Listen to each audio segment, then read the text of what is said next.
അപ്പോൾ അങ്ങനെ ഇന്ന് വേറൊരു ദിവസം നേരം വെളുത്തിരിക്കുകയാണ്. നേരം വെളുത്ത് കുറച്ച് അരിമായിട്ട് കൊണ്ട് ചേർ വെച്ചിട്ടുണ്ട്. വേറെ ഒന്നുമല്ല, എണ്ണമയം നല്ലപോലെ ഉണ്ടായിരുന്നു, അതൊക്കെ ഒന്ന് കുറയാൻ വേണ്ടി തൊപ്പി മാറ്റിയിട്ട് മുറിച്ച് വെച്ചേക്കുക.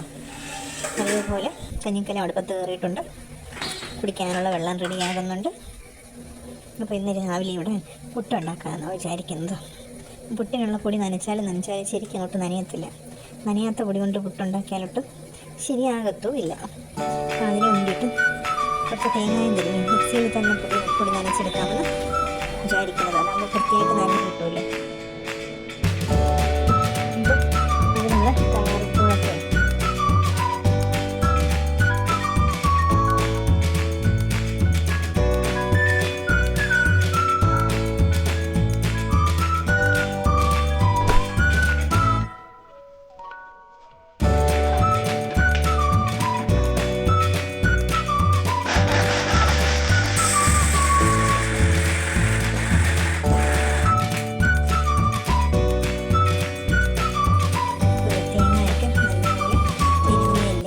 മിക്സിയിൽ കടിച്ച് തിരിഞ്ഞതുപോലെ ആക്കി എടുത്തിട്ടുണ്ട്.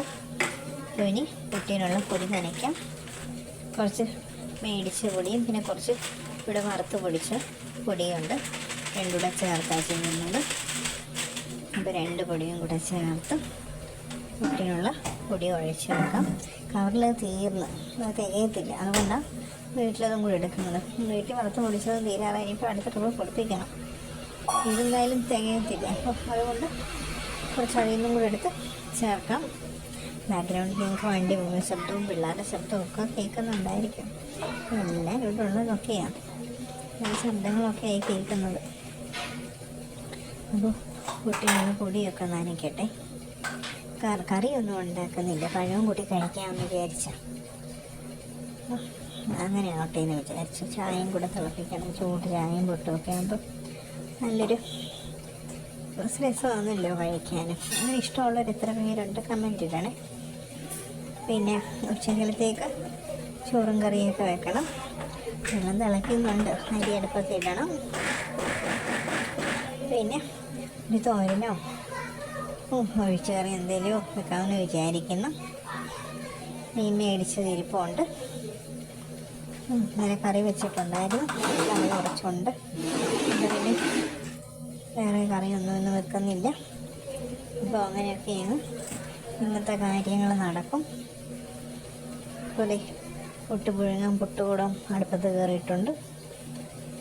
ഇനിയിപ്പോൾ ആവിയും വരാൻ തുടങ്ങി, പുട്ടിട്ട് കൊടുക്കട്ടെ.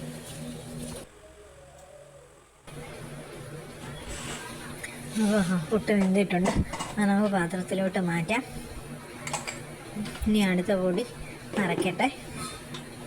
പുട്ടുകൾ ഓരോന്നായിട്ട് പുഴുങ്ങി എടുക്കട്ടെ. എന്നിട്ട് എല്ലാവരെയും കാപ്പി കുടിക്കാൻ വിളിക്കണം.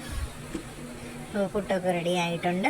ഇനിയിപ്പോൾ ചായയും കൂടെ ഒന്ന് തിളപ്പിച്ച് അതും ആയിക്കഴിഞ്ഞാൽ നമുക്ക് എത്രയും പെട്ടെന്ന് കാപ്പി കുടിക്കാം.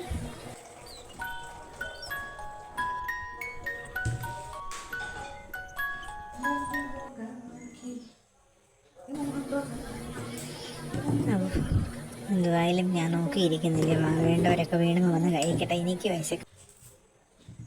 അപ്പോൾ നമ്മുടെ പുട്ടും പഴവും ചായയും